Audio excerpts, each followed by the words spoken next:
This is how you can make some quick, cheap sketchbooks for your students.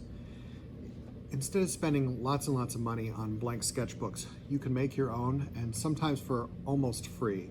So what I like to do, if I'm just doing quick ones, I just get some copy paper. I go down to our copy room and get whatever I can for free.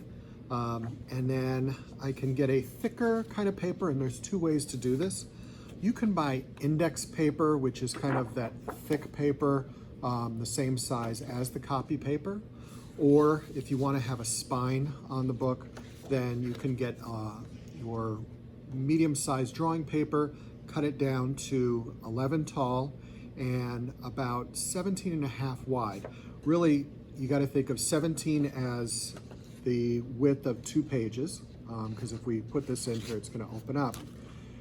And you have to add in the thickness of it. So if your sketchbooks are going to be about 1/4 of an inch thick, then it's 17.25. If they're going to be 1/2 inch thick, then 17.5. And that will give you the measurement here. So students can draw on this. You can have them do color wheels, so then their sketchbook becomes a reference for later on, or any other techniques, or just use this to compile techniques through the quarter as they're doing art. You can do your cross-hatching, your stippling, your color wheels, all that kind of stuff. So it then becomes functional, and then they can put their name on the spine. Then what I do is I get an industrial stapler. These can be found on Amazon and pretty much everywhere, Staples and stuff. And I'll put a link in the description below to this one. It seems to work really well. You see I put some duct tape on it because this little stop in the back can move, so you can get different depths. But I know that I want it to be this deep all the time, and if students are kind of fiddling with it, the duct tape kind of keeps it right there on its spot.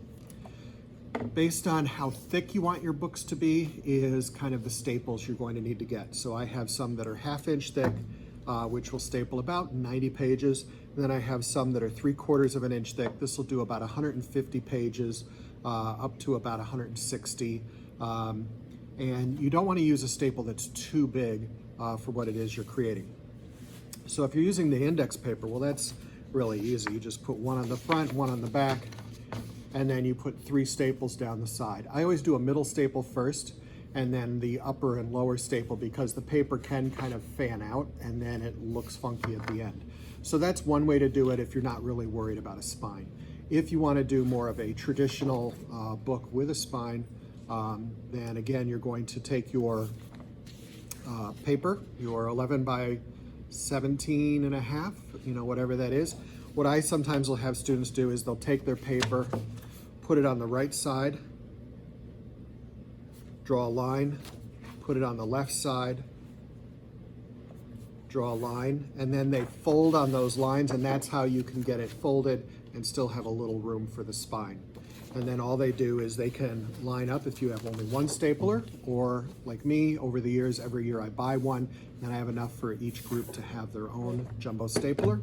And then we go ahead and put it in there, and you want to push down until the stapler goes all the way down, almost to hitting the paper.